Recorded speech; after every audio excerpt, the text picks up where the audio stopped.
Bill Landis, Doug Maurice, and Ari Wasserman here across the street from Ari's apartment, talking Ohio State's offensive MVP through 3 games of the season. We're in the bye week now. We've had 3 games to get a look at this Ohio State offense. Doug, who is the MVP? Pat Elflein. I really liked it last week. Urban Meyer talked a lot about the defensive tackles for Oklahoma and how hard it was to run against them. And someone asked Pat Elflein, are you worried about running the ball? And he was like, no. And then they ran it. They set up the throw game to Noah Brown by running it against Oklahoma. And then Ohio State, I think, had a clip after the game of in the locker room, who's the guy standing up, talking to everybody. It's Pat Elflein. When they got on the field before the game and they gathered the whole team in the huddle, and there's one guy with his helmet off yelling and screaming, who is it? It's Pat Elflein. He makes this team work. We talked a lot about the 3 guys who were returning captains, or who were named captains early, Raekwon McMillan, JT Barrett, Pat Elflein. Pat Elflein is making this team work right now.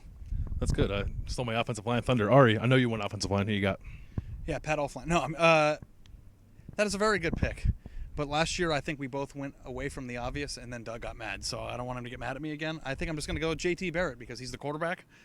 You know what? It's not JT Barrett. JT Barrett's good. I'm going to flip the script.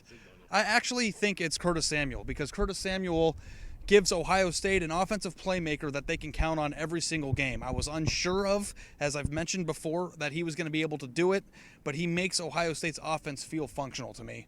And I didn't know that Ohio State had a player like that coming into the year. They said it was Curtis Samuel. I was skeptical, but it actually is Curtis Samuel. He's my MVP. It's the guy who's like 4th in the country in total offensive yards per game. I don't think you really fooled people with that zigzag. No, I just changed my mind, a little bit in the middle. JT Barrett's boring. JT Barrett is boring, so I'm not picking him, although I think he's in the conversation. I'm going to pick Mike Weber. Is that weird to pick Mike Weber? I think Ohio State's offense has not been quite what I thought it was going to be. They haven't thrown the ball very well, so in order to succeed, they've had to run the ball.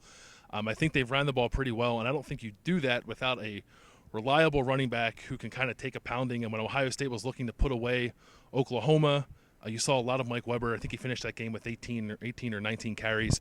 Was just kind of not quite a workhorse, but just handling the ball, and he was secure with it and got the job done at the end of the game.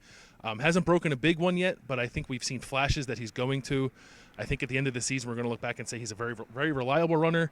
He may not be a 1,000-yard rusher. He's not going to be Ezekiel Elliott, but I think he is a good, strong running back for this offense and in the conversation for MVP so far. Is that crazy? Kinda, yeah. That's all right. I'm crazy. I'm the MVP too. For Doug, Ari, I'm Bill. Thanks for watching. Keep it tuned to cleveland.com all week.